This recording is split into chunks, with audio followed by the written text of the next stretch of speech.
Interim যে এরকম behave করবে এটা তো আগে টের পাওয়া যায় নাই। 5ই আগস্টে যে একটা ভূমিধস পরিবর্তন বাংলাদেশে সূচিত হয়েছিল এবং এটার অগ্র যাত্রায় যারা ছিলেন তারা জেনারেশন জেড বা জেএনজির একটা বড় অংশ। কিন্তু তারা এই যে নির্বাচন প্রসেসটা এখন শুরু হয়েছে, একটা নির্বাচনের জন্য কিন্তু এই বিপ্লবটা হয়নি।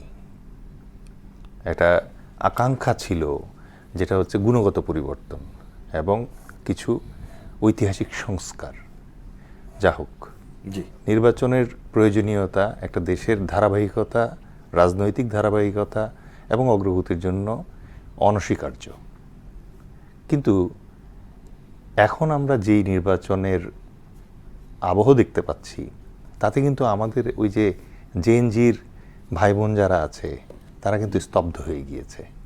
বিশেষ করে আপনি যেটা বলেছেন যে শহীদ ওসমান হাদির প্রকাশ্য দিবালোকে ঢাকার রাজপথে পয়েন্ট ব্ল্যাঙ্ক রেঞ্জে যখন তার মাথায় পিস্তল ঠেকিয়ে তাকে হত্যা করা হয়, তখন আসলে তার যে জেনারেশন, হাদির যে জেনারেশন, হাদির ভাই বন্ধু সহযোদ্ধা যারা আছে তারা স্তব্ধ হয়ে যায়। এই মুহূর্তে ওই জেনারেশনটা অ্যাকচুয়ালি একটা ধাক্কা এবং একটা ধাপ্পা, এই দুটো জিনিস সামলাচ্ছে। তারা কিন্তু এই মুহূর্তে তাদের যে মনোকষ্ট এবং তাদের যে মনোভাব সেইটা এক্সপ্রেস করতে পারছে না। এই বাস্তবতাকে মাথায় রেখে এবার ইলেকশনের প্রসঙ্গে আসি। দেখেন, ইলেকশনের যে মাঠ, সে মাঠ তো ইতিমধ্যে তির্যক হয়ে গিয়েছে, টিল্টেড হয়ে গিয়েছে।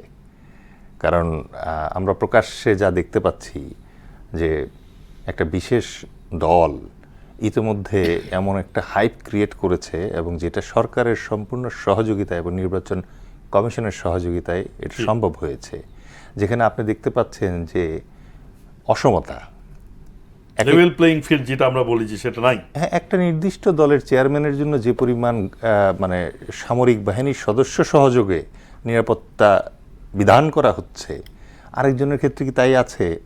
আমার দলের চেয়ারম্যানের জন্য কি সেটা নিশ্চিত করা হচ্ছে? তাহলে এটা একটা বৈষম্য, এটা একটা অসমতা। দ্বিতীয়ত যেটা হচ্ছে যে একটা ইলেকশনের আগে আমাদের যে তফসিল ঘোষণার পর যে সময়টা পাওয়া যায়, তার ভিতরে একটা কিন্তু নিষিদ্ধ সময় আছে, যে সময়ের ভিতরে আপনি কোনো প্রচারণা করতে পারবেন না। ঠিক সেই সময়টাতে আমরা ঢাকার রাজপথে এবং সব জায়গায় কী দেখতে পারলাম? ঝুলন্ত বর্জ্য, অনাকাঙ্ক্ষিত যে ব্যানার ফেস্টুন আমরা দেখলাম, এটা দেখার কথা ছিল না আমাদের। এটা আমাদের ইনসাফের বরখেলাপ।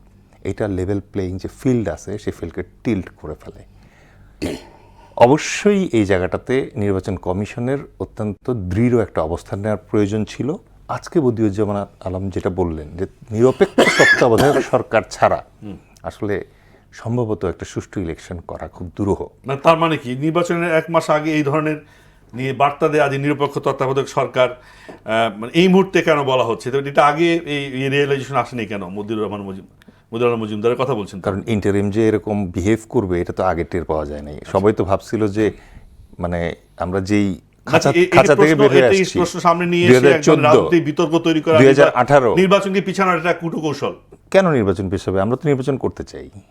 নির্বাচন পেছানোর দরকার না, আপনি বলেছেন যে বিপ্লব নির্বাচনের জন্য বিপ্লব, যেই দিন পরীক্ষা মানে ডেট দেওয়া হয়েছে সেদিনই পরীক্ষা হবে, পরীক্ষার্থীরা সবাই সেই দিনই যাবে।